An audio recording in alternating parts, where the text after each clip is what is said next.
নামাজ পড়া নেক আমল, রোজা রাখা নেক আমল, জিকির করা নেক আমল, দরুদ শরীফ পড়া নেক আমল, তাওবা করা নেক আমল, মানুষের খোঁজ খবর নেওয়া নেক আমল, গরিবকে সাহায্য করা নেক আমল, মানবতার কল্যাণে কাজ করা নেক আমল, এমনকি মুসলমানের ভালো কথাটাও একটা আমল। চিৎকার বেড়ে পড়েন সুবহানাল্লাহ। মুসলমানের হাসিটাও একটা আমল। হাসিটাও কি? একটু জোর বলেন, হাসিটাও কি আমল? হুজুর এটা কেমন কথা? কত হাসলাম জীবনে, তাইলে আমল তো হলো না। হাসলে আমল হবে না, সেই হাসিটা যখন নবীর তরিকায় হবে তখন ওই হাসিটাও আপনার একটা আমল হয়ে যাবে। ঠিক কিনা বলে? হাসিটা কার তরিকায় হতে হবে? না এই বাড়ি থেকে হাস দিলে পাশের বাড়ি থেকে শোনা যায়, এই হাসি দিলে কি সওয়াব হবে? হাসি হচ্ছে তিন প্রকার। বলছে হাসি দেই, এটা তিন প্রকার। কয় প্রকার?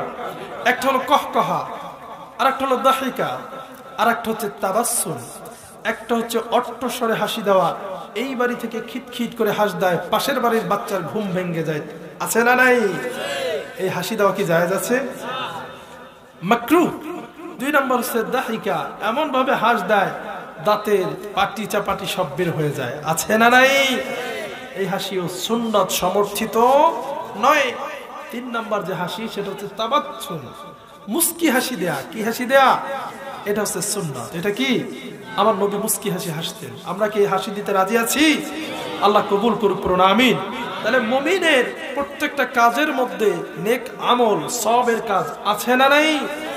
বাজারে যাচ্ছেন, গল্প করতেছেন, গিবাত করতেছেন, আজে বাজে কথা বলতেছেন, কি এটা কি ভালো আমল নাকি? সওয়াব হবে? মোটেও না। কিন্তু জিকির করতেছেন, দরুদ শরীফ করতেছেন, একজনকে নামাজের দাওয়াত দিচ্ছেন আর বাজারে যাচ্ছেন, সওয়াব আছে না নাই? একটু চিৎকার মেরে বলেন, আছে না নাই? আল্লাহ পাক বলেন নেক আমল করতে হবে। গেল কয় নাম্বার? জোরে বলেন না, কয় নাম্বার?